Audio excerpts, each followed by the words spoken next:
And as you can see, ये तो this is me, but this is another very prominent supporter of our cause. I don't know if you recognize him.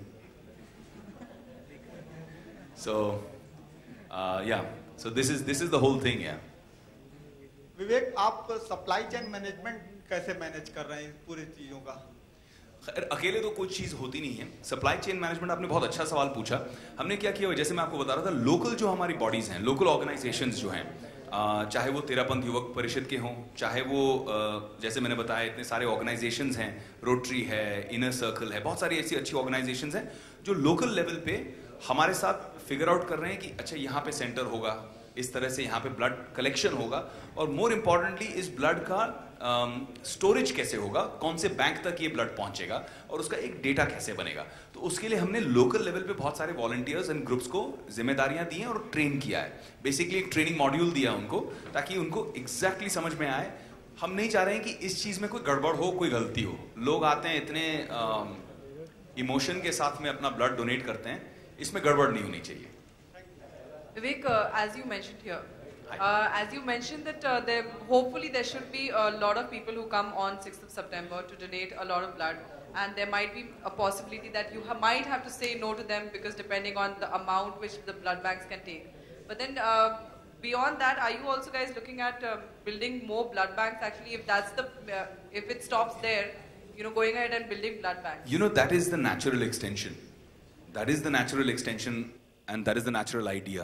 The problem is that to find a relatively smart technology for a country like India, where more important than anything else is the running expenses of blood banks, especially in remote areas where you have electricity is a problem, where you have power shortages and power cuts all the time. And this solely relies on refrigeration. The refrigeration is so important that blood, if there's a few degrees of heat and exposure, it gets spoiled. It becomes useless for anybody. So the whole process is quite a complex one. But we are going step by step. Our idea is first generate donors. When there will be donors, क्या हो रहा है आज जितने blood banks हैं, वो ही अपने capacity के full operate नहीं कर रहे हैं. They're all operating at 30%, 40% of capacity. आज आप जब blood लेने जाते हैं, why is it so difficult? Why is it not easy like in the Western country? आपको blood की ज़रूरत पड़ती है immediately. Unfortunately, blood एक ऐसी चीज़ है जो हम मैन्युफैक्चर नहीं कर सकते हैं. It only relies on generous donors like you and me. तो उसकी वजह से first we want to bring the donor numbers to such a level कि लोगों को आदत पड़ जाए. शायद ऐसे लोग हों जो सिर्फ साल में एक बार दें, शायद ऐसे लोग हों जो एक बार देने के बाद feel so good, बोले यार मैं हर 3 महीने में एक बार दूंगा blood and I'll register. तो उनके एरिया में कौन से blood banks हैं, we are letting them know everything in that area and that region.